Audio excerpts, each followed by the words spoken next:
Hey, what's up, everybody? Coach Ben here. I'm here with Jim, as always. What's up, man? What's new? Ben, happy new week to you. We just came off a weekend of exciting UFC fights, but we're not here to talk about UFC fights. We're here to talk about some of the friction that goes on within academies. And every academy tends to have one or two of them. And I think a lot of people can relate to them because whether or not they've come across this particular someone in an academy, it's only a matter of when they will. Yeah, And there's always going to be people you don't get along with in an right. academy. Because let's face it, this is a very intimate, physically intimate situation, environment that we're always in, and we're practicing the art of death basically on the mat. So from time to time, we have these hotheads or other, let's say, academy dysfunctions, because it's not always the hothead. Sometimes it's the manipulator. But anyways, it's kind of what we're addressing is the bad seed in the academy or bad behavior. Not calling the person bad per se, but the bad behavior and the problems that exist in the academy, and maybe we can talk about some ways to handle it. Yeah, I wanted to talk about this today with you specifically, Jim, because you're a black belt. You've owned your own academy at one point. I have. And I am actually going through one of these problems, and I'll just because what you described, this situation of having a problem student, right, in an academy, there's many different scenarios it could be. It's not just, not everybody listening to this is the same, right? There are people who are academy owners, right, and their situation will be different. They're going to be in my situation, so my we're going to work it out on this podcast. I haven't really planned anything. We're just going to work it out and just speak the truth and see what happens. And then there's also people who are, blue belts, purple belts, white belts, people, brown belts, people that are just members of an academy. And that situation is a little different. If we have time, we'll try to address it because we've also been members of academies before and have run into these types of situations.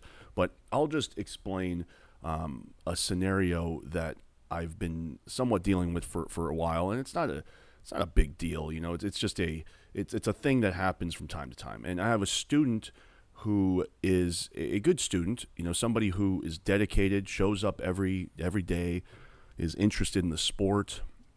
I would say he's a little bit beyond a hobbyist. He's more of a serious recreational guy. Mm-hmm. Started with me maybe like a year ago, a little more than a year ago, and he's a more imposing guy. I'll just put it this way: he's a bigger guy, and so he's also very strong. He's not small and he's not weak. Let's just put it this way. And over time, I've had many members of my academy, and I am the head instructor and the owner, tell me that they don't like him, as in there's many reasons. I'll go to the specifics, but the main reason is that he has a bit of an ego, right? But this is not an ego that I would consider like the most toxic ego. This is like an ego where like somebody has something to prove, and they act differently depending on who you are. Let's say if I train with this individual, right, they will be we're live training, for example. They will be very playful, and for the most part, they'll be good training partner. But then when they roll with, say, and this person specifically is still a white belt, this person rolls with another white belt. Let's say it's the first week that the white belt is training. He becomes a different person. He becomes a lot more authoritative, a lot more rolls a lot harder. And there's obviously ego there, right? Anytime somebody is acting differently toward a different person, depending on their status, we're talking about a problem with ego. There's a little bit of manipulation there too. Why are you acting this way? Because you can, and then when you can't, you act in a more submissive, docile way. It doesn't, I'm just setting up the scenario, and again, this student is very dedicated. They has a lot of positive traits, but this negative trait has run into, a head at this point because too many students, I'd say more than 5, have vocally complained about him. And I would say if I were to take a poll, it would probably be a much higher number, like probably in the neighborhood of 20. And people who don't like him and will openly say it if asked. And my academy only has 80 to 100 people at this point, so we're not that big, and half of them are kids. So we're really talking about the whole academy doesn't like this certain individual. Right. So we've talked to this person twice about. I guess we were beating around the bush. So tonight, actually, we're going to address him. Me and my gym manager and partner, we're going to address him, and we're going to just bluntly tell him. I'll get to what we're going to tell him, but I wanted to hear your thoughts on that, Jim. Yeah. So, yeah. So it almost seems like this is the indicators of a typical mat bully, right? Yeah, kind of. To where when they're bested, they know who to bully. That's for sure. Right. When they're bested, humility and humbleness, right? But then as soon as that opportunity to be the hammer presents itself, oh man, they're going to be the hammer, and they're gonna show those other training partners. I want to be clear that when I started jiu-jitsu, I feel like I had this also, and even I feel like people even talk to me about it. But we were in a more competitive hardcore type of academy where it was like. Everybody was doing it anyway. It was a bit more embraced. But nowadays, right. jiu-jitsu is a lot more recreational. We're a lot more things about have evolved. It's about family. I run a family martial arts center. I don't run a competition. Goal chaser, right? It's not a competition gym, and it's not even the type of gym that we used to train at, which was more of like only the dedicated really would show, and we would go to war. It's hardcore. Every class I was dehydrated severely, so we're training hard. That's just not how things are in a lot of academies nowadays. There's a lot. Jiu-jitsu is a lot more recreational. It's broad, yeah. So people come to class more to have fun and to fitness and learn the sport, as opposed to come in and look for the challenge every day. It's not a competition, and so anyway, that's it. So what do you think? I would say there are a couple things at play here. First off, there's always the golden rule. Always remember the golden rule: treat others the way you want to be treated. So that I feel that needs to be reinforced with that particular person. It's like, hey, listen, and hold on, before I even get into that, the golden rule, and then communication.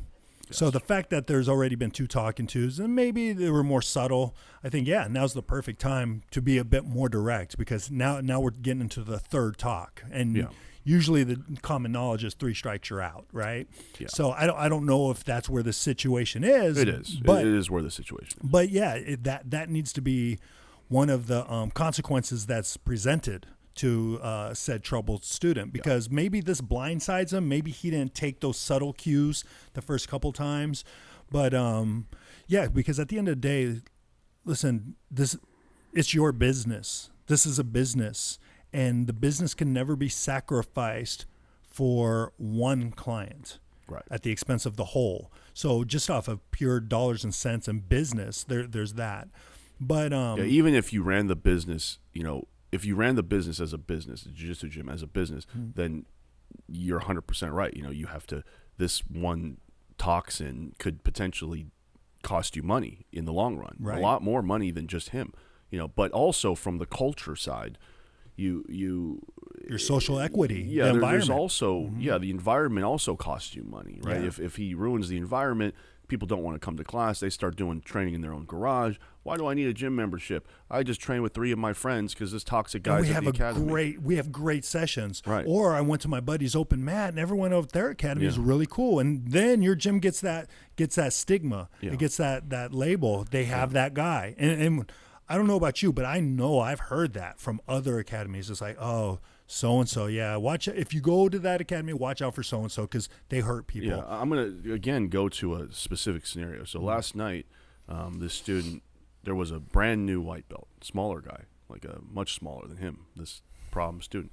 And I didn't see much of it, but I was later told by some of my higher belts that this problem student, the white belt problem student, was putting the brand new student in submissions pretty aggressively, and then kind of also coaching them at the same time. It's like a do this, but then you hit a crazy quick submission on the guy, and then you say, oh, but you should have done. It's just pure ego. That's all it is. And So anyway, I have held back from giving my, I guess, take on it. I've just kind of set the stage, right? But I'm gonna give you a couple takes, Jim, and then I want you to just I want to just bounce. Like I said, this is a problem. You're my psychiatrist today. We're gonna bounce ideas until I already know what I'm gonna do, and I'm already set. But I'd like to have people hear this, and honestly, I'm probably gonna have the student listen to this, and I want them to hear, our dialogue. So first and foremost, this situation, we've already talked to the student twice, and one of the things that I think is my fault and also my gym manager's fault, we're both culpable, is we probably weren't direct enough. We were beating around the bush a little too much. Originally, we just told the student, hey, you got to chill out when you're rolling. You got to chill out. It's not about throwing your body weight or being extra aggressive. And I would roll with this student, and I would use maybe 20% effort, and I would, beat him up pretty badly. And I would try to show that, hey, look, this is all you need is just a little bit of effort, and you can do it. And then I would also put myself in situations where he could, attack me full force, and I would just defend calmly, and, he wasn't able to really catch me.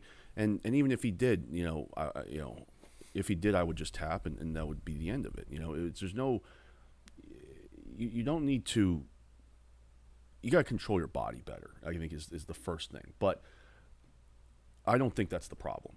I think that everything is involved with everything. I think that the way you act on the mats is a reflection of who you are as a person, and fixing, obviously the problem is mostly on the mats, right? But that's not the only problem. This problem is a holistic problem. This person also is a bit disruptive in the class, and students have complained about this. So anyway, I'm just trying to illuminate that this problem is probably not a jiu-jitsu problem. It's a person problem. It's this person has tendencies that are socially annoying, right? And it translates to jiu-jitsu. It just so happens he could be doing, anything. He'd be doing swimming and probably annoy everybody at the swimming class, And again, I'm going to speak bluntly. I'm not going to mince words here. I think it's a personal problem with this individual, and they haven't even passed stage one of dissolving any bit of ego. They're owned by their ego because they're. And you said they're white belt, right? White belt, yeah. So they're pretty relatively early in the journey. But again, I'm making this excuse. We can't make this excuse because the person's a white belt. I have members that come in as white belt from day one. They're humble until they're purple belt, and they're still humble. That doesn't mean that they're pushovers. But they're humble. They know when to turn it on and when to take it easy on a first day white belt. This is it's just awareness of social order. And so anyway, what I'm getting to is that I don't think there's a way to fix problems like this by trying to handle one aspect of it, right? So if I tell this student, hey, you got to stop rolling hard with people that don't want to roll hard, that's not going to fix anything because it didn't, right? I think in order for me to fix this person's problem, I need to sit them down, have them examine their own behaviors and have them almost say it aloud, say the truth aloud. And if they say it, if they repeat the truth, I feel like that's how people can understand. It's because you have to say it and internalize it that way. So my next step with this individual tonight is we're going to sit down, and I'm just going to speak bluntly about his behaviors, why they bother people. I'm going to show him what members have said about him. He's going to see it head on. I'm going to talk about how his behaviors are ego-driven and that, there's nothing wrong with having an ego, but it can't toxify the environment for it can't make other people unhappy. And because, like you said, it's a business, and also it's just not right. Why you're not that important. Other people's, I guess, order and sanctity are important to maintain. You shouldn't even want to be in an environment where other people dislike you, right? So that's it.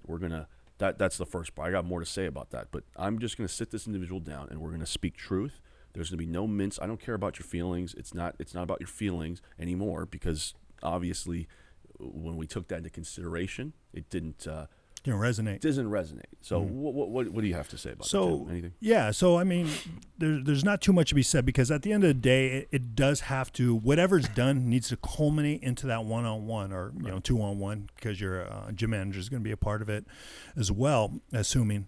But I think this is definitely falls into what I would consider a leadership category. It's time to be a leader for sure, because you see that there are weaknesses in the chain of command, so to speak, right? And everyone, even your clients, your training, your students, everyone has a certain level of accountability for their partner safety and their own safety, and everyone involved. Everyone should be their own kind of self-contained safety officer, so to speak. Right. So that being said, seeing that there is an issue, one of the ways to address, and this goes for a multitude of things, and this goes for that one guy who has the stinky gi all the time. It's like, how do you address it, right? Yeah. So I think blunt. Well, I think what always works is, in this particular case, if we're talking about a safety issue, is run class like normal. Mm-hmm. But then right before sparring happens, have a talking to. It's time for a leadership moment to where, listen, guys, I've been noticing that there have been some hard rolls from individuals. I need to remind everyone as a whole. I'm reminding everyone, so then that way no one feels singled out. I feel like I've done that. But It's also not about hard rolls. It's whatever. Word selection's up to you, right? I don't think it's possible, because it's not about anything specific. It's about this individual, right? Okay. So if I address I've done that many times in the class. If I address things like hard rolls, I'm being a bit disingenuous, because it's not about hard rolls. We do have hard rolls. It's about you roll hard when you want, and when you don't want to, you kind of play dumb. Well, yeah. Stand by. Let me finish the thought. So with that, what you're doing when you address the class is you're not singling anyone out, but you're also sending a message to everyone else not involved. Like, I see everything, and if that's the case, and that's what you're doing. And in essence, you're also repositioning yourself. It's like a reset here. Just a reminder for everyone, because as far as I'm concerned, everyone is responsible, right? So then from there, that's when you take that separation and you have that talk, but not until after the whole unit, the whole platoon is addressed. Like, this is what we stand for here. This ABCD, whatever the issue is. And then once we start to roll, so-and-so, can I have a couple words with you? Yeah, and then you have a talk, and it's pretty real. And let it be known that you're not playing, and that you, even though you have, it's a reminder to everyone. I care about your safety. Anyone who's complained to you, you've been heard, and without singling anyone out until you have to single that person out. You just brought up a great point. That leadership part of addressing the class, so that they know that you will handle it. You will handle it. I think that's something that, I'm one of these people who never wanted to be a leader. It just kind of fell into me. You own an academy. Exactly. Yeah. So that is actually one of my flaws, is taking holistic approaches to, or taking a collective approach to an individual problem. I'm very bad at that. I'm usually like, you fix things on an individual level and other things will take care of itself. But you're right. Not only is it efficient to do that, it's also probably the right thing to do. Well, it instills confidence in the people who confided in you. And you learned that from the military, Jim?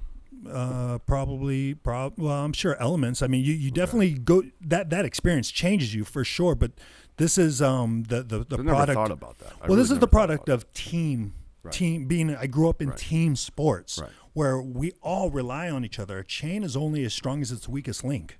Right? So if that weak link is going to break, it doesn't matter how strong the rest of the chain is. If you have one student who's taking out your clients, your customers, that needs to be addressed. And anyone who had the balls to come in and confide in you, it's almost it's an honest, genuine, public display of, I got you. You see, I'm taking, and let everyone else be known.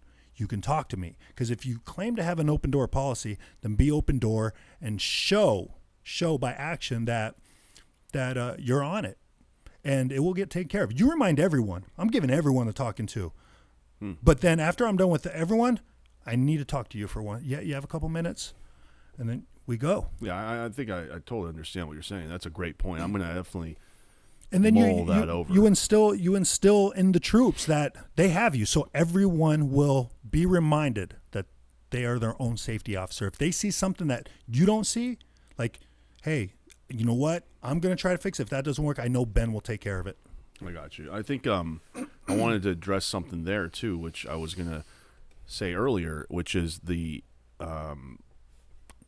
you are responsible for your own safety. I think this is not again, none of these are really, none of the things we're saying on this podcast are really judgments. They're more like, I'm just presenting a scenario and how we're going to react. Nothing is good and bad. You know, it's not like, I don't consider this student a bad person. Right. I don't consider the other students bad people or good people. Nobody's good. It's just, but the behavior may be. It's a problem. You know, the problem needs to be either solved or it needs to not be a problem.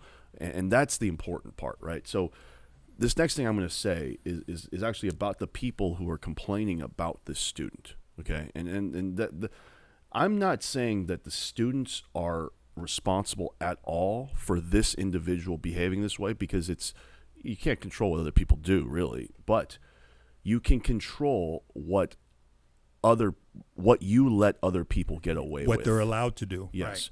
Right. And so I will give a little fair shake of criticism to some of my students who are willing to talk to my instructors about it, who they have more personal relationships with, but maybe don't want to confront me about it because they either maybe don't know me as well, or they're just scared that it's not their place or something like that.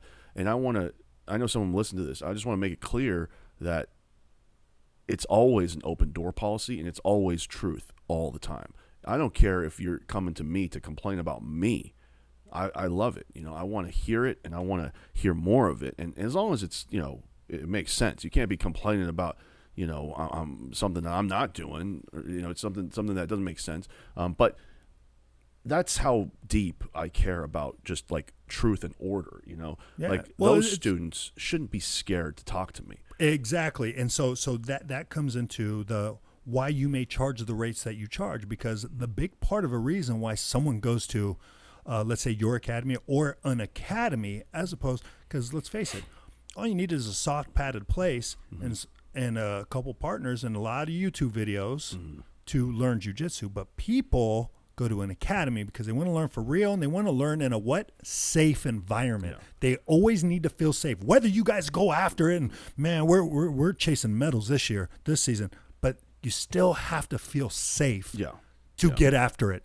So this is less of a safety issue than an annoyance issue, I think. Okay. Nobody feels like they're unsafe. It's more like people don't want to deal with this guy because it's just like you've been around people who annoy you, right? You don't want to be in their presence, but you have to be because you have no other choice. I mean, jiu-jitsu, right? Yeah, so I guess what I'm saying is that, there's no fault of my members who haven't done this, but I would just say that this would be beneficial to apply in their life in general. It's beyond jiu-jitsu, right? And obviously, I will take care of it because they pay me to be here, and that I take that very seriously. That's the bottom line. That's the bottom line.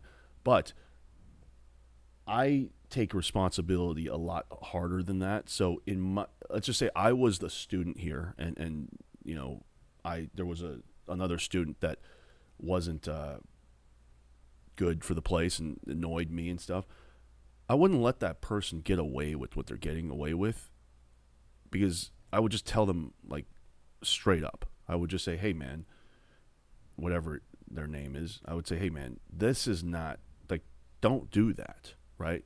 And if you say that and they don't listen to you, well, there's going to be a confrontation, right? And that confrontation is going to get the instructor's attention anyway. So it's almost like people sometimes are too nice, and what happens to them is that you get what you allow people to do, right? So if I allow you, Jim, to walk all over me, then you walk all over me.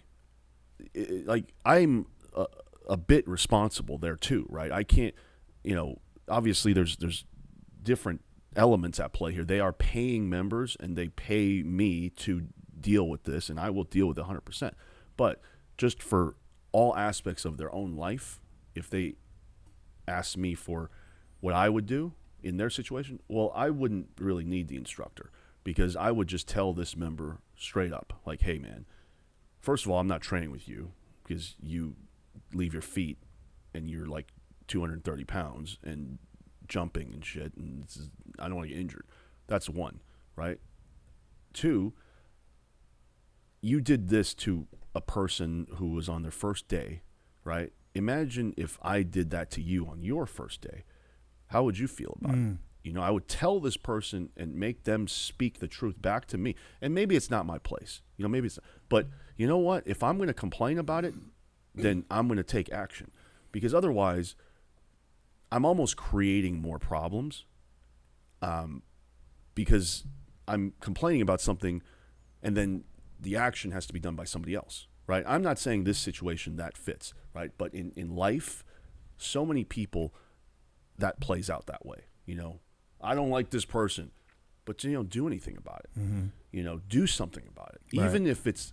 Even if all of my members, only one person I'm just going to say bluntly, had the balls to tell me to my face or through internet messages. Yeah. So yeah, I mean, to that point, there's a saying that I have that my wife and I we kind of live in this mantra. Is like, people, they may ask for things from other people, or they may pray, for something. I pray that A, B, or C, but whatever it is, the ask is in your action. That's the ask. Right. Like, words are you're making a proclamation, but to your point, you have to behave accordingly. You have to behave in accordance with the ask, whatever it is you're asking for. Like, man, I wish I can get a job. Well, you got to go out and fill out some applications, for that job. The ask is in the act. So it's like, I hate this guy, but I'm going to go to his house for drinks later tonight. I'm going to come to class and train with him, and then I'm going to talk online badly about him. At a certain point, you have to do all you can if you're going to complain. Yes, that matches. Right? Exactly. So to all of that, again, there's a level of accountability to the person who had the balls to talk to you. Yeah. I mean, that's an act. Like, right. You know what? I'm sick of just biting my tongue. I'm going to go. But also, the other act is whenever they ask to roll, no. Right. Oh, come on, man. We haven't. Have you ever had anybody say that to you, Jim? What's that? You don't want to. They don't want to roll with you. I've never had that happen. Yeah, you know what? It's funny. I was talking about this, I believe, last week in a clubhouse session, and then I was stating, I was kind of holding myself accountable. No one's actually said that to me, but I think, and to like in my early days, white, blue belt, I think I was that guy. You probably were. I remember trying to avoid you when I was super tired. Yeah, right. Like, this guy is going to try the fucking Kimura on me. Yeah, because I train hard, but I always what I will say though in my defense is I always try to use technique. Right. I would just go hard. I never felt maliciousness from you. That's the thing that's important. Or even unsafe. Right. Being unsafe. Usually they go hand in hand though. But there was a time that where people didn't say that verbally.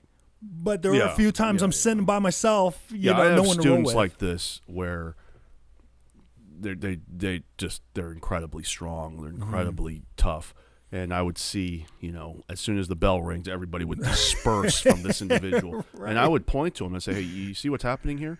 Do you see what's happening? Do you want this? Do you think that this is normal? That it's not normal, right? So you're either special." Which is very possible. You might be special. And if you're special, you can't really be here because this is a recreational class for the normal. Right. So if you're special, then you need to train in a place that harnesses your special talents because you're obviously too good for the majority of people. And I had a student like this. He's still with me. He's very good. Most talented guy that I've seen in the last couple of years. I mean, gives me problems, and I'm only training 2 or 3 years. Has pulled it together quite well. I think this person has made progress in the right direction. So that's why I don't want to give up on anybody. But look at Coach Ben with his Joshua Fabia, coach of self-awareness, Church of Self-Awareness, what's right this there. Guy's name? Diego. Diego's you know what, guy. man? I'm going to comment about that guy. Fabia, right? Joshua Fabia. Yeah. This guy, people shit on him, but if Diego was successful, right? Say if Diego was on a 5-fight winning streak and this guy was doing what he's doing, what would you say? That's a big if. That's a big if, but it could be. If he found Diego 20 years ago, I guarantee you Diego would be on a 10-fight winning streak with this guy probably. You know, it doesn't even matter sometimes what people do. It's just the right time at the right time, and this was not the right time. Well, yeah, I mean, he's obviously doing some horse shit too, and I don't discount that, right? But the thing I want to say about it is that he is unique, right? And greatness is unique, but sometimes greatness is also crazy. I wouldn't put that label on him. No, I'm not. And that's a whole different discussion. It's a whole different thing. I don't like people shitting on like anybody, to be honest. I think it's just like I would find something that's good about this guy, and I would take that piece from him, and I would discard the rest, like Bruce Lee. Well, I would take. So I was cracking a joke on that, but my point is that was good coaching on self-awareness though, and it's like. And that was the self-reflection too. And that was kind of the point I was making. It's like I realized when I found myself in that position, it didn't go unnoticed. Like I'm like, maybe I need to adjust the way I do things. And again, this goes back to the accountability. The ask is in the act.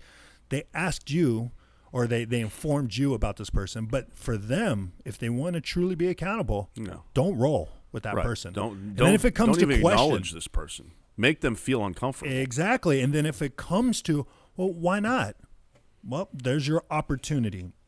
I am all for opportunity. And that's what, life presents us in so many different ways. That's your opportunity to express yourself and be truthful. And it's like, you know what, man, I just don't have a good vibe, not tonight. Yeah, most people have enough of a awareness that they don't want to be burdens, right? So only the truly psychopathic, I guess, are okay with being a burden all the time. Like you show up, everybody's like looking down and looking away from you, don't want to be near you, but you keep showing up. It's very rare. Yeah, let nature take its course, man. Just, to not roll with that person. Right. Sooner or later, the message will be sent loud and clear. That actually, to me, is more of a truth than me saying anything. Well, it can be just as truthful. There's just 100 ways to skin a cat. I guess the reason I'm saying this is because I've already tried the talking to way, and I think sometimes you need to see what you need to see to do what you need to do. Right? If you saw that every day, like you're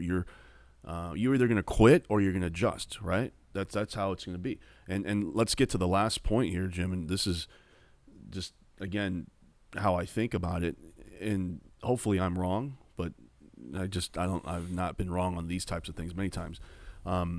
It's that these types of people, they're not going to change easily, and they need to hit a kind of a desperation or a rock bottom to fully change who they are. Because the situation, I didn't maybe explain it as thoroughly as I wanted to, but this student is also a disruptor. It's not about just rolling hard and treating people differently. It's about cringe moments. It's about, this person will make comments out of place. I'll be doing the warm up and this person will be asking me questions about irrelevant topics.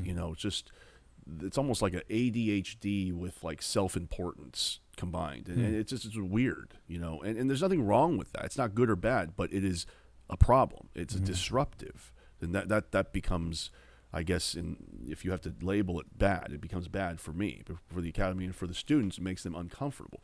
So, but what I'm trying to say is I fully expect, and I'm just speaking honestly, that no matter what I do, this is not going to work, and this person either is going to have to internally fix who they are as a human, as an individual, or they will have to be let go and not be allowed to train here. Well, it's like the saying goes, hope for the best, prepare for the worst. I'm preparing for the worst because I already know that people don't change unless they're ready. and you can't force anything. Yeah, change is always hard, man. Yeah. Change is always hard, regardless of who it is. I mean, change is hard. Well, I don't think it's even possible. I don't think change is possible unless the person is like they have an inkling of it, or they're like 90% ready. Yeah, they got to be ready for it. If you're even half ready, I don't think people. A fruit tree won't bear fruit until it's time. Right. So that's pretty much it. I think I just wanted to kind of talk openly about this and hash it out. And you know what? We did miss one thing, Jim. Let's cover this before we let everybody go, which is this is obviously a scenario in which I own the academy, right? And I already know what to do. It's not going to be easy. It's going to be what it is. But what if you're a student at an academy? What if I was a student? And what if I was in the situation, I guess we kind of talked about it, what if you were in the situation of one of my students who have to deal with this guy every day? Yeah. What if you're coming to class today and you have to deal with this man? What would you do, Jim? What would you do? So yeah, it would. I think I'm a bit wired differently. So I'll present a couple options. So one of them we already discussed, which is just don't roll with them. Mm-hmm. But here's how. That's already pretty hard because you have to be kind of rude. Yeah, I guess, or have that feeling. I don't. Why don't you want to roll with me? Yeah, I don't like you. Yeah, I know. Yeah, so it can be. Just I need a break. I mean, yeah, maybe he's like, no, you bring. I mean, here, acknowledge their ego, man. You're going to bring too much heat for me. I can't right now. No, I'll go easy. No, so go easy. The answer is no. The answer is no. Right. So there's one. Find any way to say no. And you will not be shamed or peer pressure. You don't even really need to give a reason, right? Why give a reason? Well, unless they ask. Do you want to roll? If they ask. But if they want to be bold enough to ask, well, why not? All right, you asked. You don't have to give them a direct, because these are that's what I'm saying. Questions. That's what I'm saying. I just don't want to roll with you. Yeah. Well, why? Well, it's just you. It's you. Right. I gave no details in that answer, but it was pretty. It's blunt. direct, right? Yeah, so I would say it like that. So that's one way. However way anyone wants to say it, the answer is no, right? Regardless. So there's one. But however, and here's how my brain works. My brain works is the way, because let me tell you, I didn't like everyone on the mats, and I'm a pretty friendly guy, but there was a few guys like this guy. What did you do with those people? Because I never had this feeling. Here's the thing. I rolled with them. Okay. And I rolled with them. And then if they were even better than me, you think I wanted to be beat up by someone I didn't care for? You think that helped me get better? You're damn right that helped me get better. So I look at that as an opportunity. No, you used it utilitarian way of thinking about it. It's like, then do something about it. Oh. So that's always my take. We'll do something. Right. If you get it every night as an opportunity to choke that mother out. Right. And you can't, I guess you need to get better, huh? You need to get better. And then next time we go again. Son of a bitch, just get me with that same damn sweet. Okay, taking it home. That's my fuel. It's like, so it's a gift. It's a gift. That's the way I process it. And I don't have to hang out with him afterwards. But no, I get a real time. I don't think he likes me. I'm actually envious that you can do that, Jim. I don't think I can do that. Yeah, I don't roll with people who have bad intentions. Well, if they're trying to hurt me, that's one thing. But I think that's not really the case. A lot of people will try to make you feel uncomfortable, but they won't want to. Like that's a no-go. Like someone who's trying to hurt someone, there's no even three talking tos. You're done. You're done here. You're such a liability that I don't, as an owner, hell no. As someone who needs to go to work the next day and you're my peer, no. I feel like all of that is somewhat connected though, right? It can be. Like, who's Amar Paul Harris? I'm not trying to be his training partner. Right. Let me tell you that. But yeah, so collectively, some of the folks that I may have come across, oh no, that's motivation. That's like that added. I mean, don't get it twisted. I love the art. I guess you have to do it that way, Jim, because some academies are so big that like you can't. No, they're the ones I called out though. It's like, hey, let's go. You want to go? Or I make sure to never say no. Okay. And then. Like, because listen, you didn't like these people, like as in you had something personal against them, or you just didn't like their way they rolled, or what? Whatever. Yeah, I mean, no. Usually it's a personal thing. Like something about their personality is, and I guess not like is a pretty strong word because I can't. If I'm thinking about it, I can't say I didn't like anyone, but there are some people that I just don't have a good vibe with you. But I will indeed roll with you because it's all about dealing with truth. That's the truth. Right. I guess I forgot about what that feeling is because I've owned this academy for so long. But yeah, I do remember. I do know what you're saying, And I think it's a gift if you play it right. Yeah, if you play it right, because then you don't like losing to that guy, huh? He's a total turd, isn't he? It's like, do something about it, and then you're taking accountability and you're improving. And then how good does it feel? What kind of a little boost is it? Like, he can't do that anymore, and I love watching him squirm. They can't do it. Yeah, I like see what you're petty. doing, Jim. I'm petty. Yeah. But it made me better. It made me better. Okay, well, and maybe we could be cool again, you- because remember how he acted. Right. With people who are the hammer, it kind of puts them in place. Let nature take its course. It's a natural order, you know? It's like pride rules. Interesting. I've never thought about it that way, but I'm just thinking about, without using your answer to kind of hijack it, man, if I was at an academy and there was a person like this, it's kind of weird to even think there would be as a black belt, because who could this person be? Like, you'd have to be a monster, to really give you that kind of anxiety. But it's possible, like a purple belt 280-pounder power lifter or something. I'll tell you offline. I'll tell you offline. I'll provide some names that you may remember. And I'm thinking, like, if I sign up at it, like, who knows? I decide not to own an academy one day, and I have to join an academy to train, and I have to take classes just like a normal student, and I go to the class, and there's a 280-pound power lifter, purple belt, and he always wants to roll with me because I'm a black belt, smaller guy, and I'm not that small. I'm like 210, but smaller than him, and every day I show up and he's bullying other students. They're not as good as him. What would I do about it? As a black belt to a purple belt, I think this is where I would use my belt hierarchy and tell the guy straight up, like, hey man, you just got to listen. Yeah, and those are your squad leaders. Those are the guys that are going to help you. Yeah, I guess I would directly talk to the instructor and just get a gauge of maybe I'm reading the situation wrong. Maybe this person has special privileges because whatever. And in that case, I'm out of the academy. I'll just leave myself. So because I think it is scary to talk to another individual when you don't know the situation, right? So maybe some of my students don't know that I don't care about the finances of the gym. Like if we lost a member, I couldn't care less, as in the money. Right. I care that the academy's gotten smaller, Right. but I could not care less that we lost $200 a month in a lifetime of whatever the person could be. The harmony of the academy is so infinitely more important that I care about that most. Now, with that said, we're also not running a cult, so we can't have everybody be on the same page at all times, and if anybody's unhappy, then we have to fix it.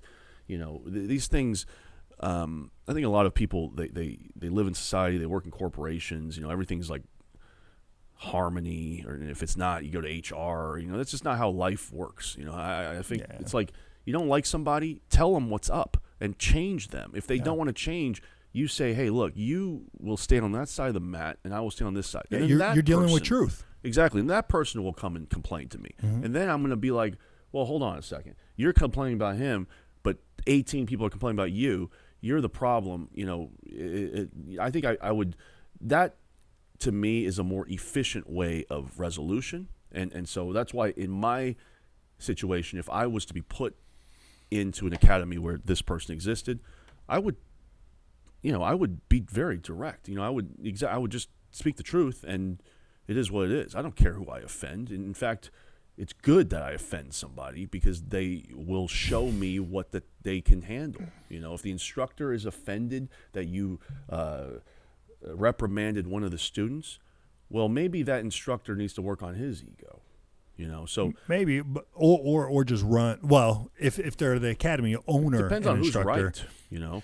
Well, I mean, the owner's always going to be right. Well, what I mean is like the evidence points to when I say right. So let's say one of my students were to come up to me and say, hey, Ben, let's say a group of 5 students, right? Said, hey, Ben, which is basically has already happened. Hey, Ben, but it's like indirect from one source. Right. If all 5 came up to me and said, hey, Ben, you need to do something about this guy or we're leaving, that's something. That's data. That's direct. data. Oh, Yeah. Okay. So I can either lose 1 student or I can lose 5. Well, I'm going to lose 1, and you guys, I'm going to side with you guys for the sake of numbers, right? And also for the sake of, in that case, finances do matter because we're talking of not only finances, we're talking about a consensus now. So it's like it's 5-on-1. You know, generally, unless there's a grudge or something, generally the 5 people will probably be right, especially if they're the higher belts and the one person is the white belt new person. So anyway, that's all I got, Jim. I think I just needed to kind of work this out, and hopefully somebody got some value from this. And I will just add, just a reminder, you know, your belt ranks and stuff like that. Those are your fire team leaders, your squad leaders, your platoon sergeants, your field officers. Yeah, I don't value the belt as much as most people do, and I think that actually can create issues on the other direction. But it can. So even if it's not a hierarchy of who's right or wrong or any kind of they're so Seniority. smart. But there is a piece of seniority. It's like, no, I put in. So what all the belt represents is essentially what we call in the service time in service. Right, knowledge too. Yeah, potentially, but because hopefully Should with be. that amount of, exactly. Yeah, so hopefully with that amount of time they've acquired knowledge. But when Coach Ben can't make it to teach his class, and neither can your partner Herbert to teach a class, well, it's like, hey, bro, you're a brown belt. Can you run this? Because you've been on the mats. You know what mat culture should be, especially if it's your brown belt that's trained with you. Yeah. And vice versa. And you go on the purple belts. It's like you've been on the mats. You've shared mat space long enough to, etiquette. Right. And it's the chain of command. It's the chain of command. So if you look at it that way, and again, I think everyone should be accountable for their own safety and the safety of their training partners. I agree. I think we're on the same page. Yeah. On this. I think the last thing I'll say is just, and we'll wrap it up on this, is that you got to be accountable. On everybody, me, the students, and all that, and and that if you're accountable for your own actions, I think it's just the right way to look at it, because then you can actually begin to point the finger, because you can. You've taken care of what needs to be taken care of, and now these are things that are still within your control, but they need the approval of others. I think that is the right path to do it. Take care of what you can, and then what's left, the instructor needs to be the one to take care of it, and they need to. Leadership starts from the top. Yeah. Leadership starts from the top, and you allow anyone who falls under your charge to show how you're going to lead, what is acceptable. So leadership starts from the top, and it just kind of rolls downhill, and that's what builds the vibe of an academy. It's that so-called harmony, right? But leadership starts from the top, and I think it starts and ends with you, man. Yeah. So that's it, Jim. Well, and that goes for you too, and you, whoever else is in that position. So anyhow, good talk, Coach, and good luck with that. Oh, it's not a big problem. It's just something that I run into. It seems to be a problem, the ongoing problem. If it's not this guy, it'll be the next guy. Oh, yeah, and I'm sure this is replicated by every single academy, dojo, dojang, whatever, someone. And part of this talk, I wanted to come to a source of the problem, and so it doesn't happen again. Yeah, and it's one of those things, not if it happens, when. When are you going to have to deal with these issues? Yeah, I guess when it happens again, we won't need to talk for 45 minutes about it. It'll just, I'll already have the system. Yeah, there it is. All right, ladies and gentlemen, thank you very much. Hopefully you got something, and there's something that we talked about that you could pull from this conversation and kind of apply it to whatever training arena or faction of life that you deem this would be good advice for. So at Coach BZ on Instagram. Keep in touch with Coach Ben. And Coach, anything from you? Last words? No. We got the Submission Underground this Sunday. No, because this is going to be later. Oh, it'll be later. Okay, well, never mind. All right, there it is. All right, thanks, everyone. Take care. Thanks, Coach. Thanks, Jim.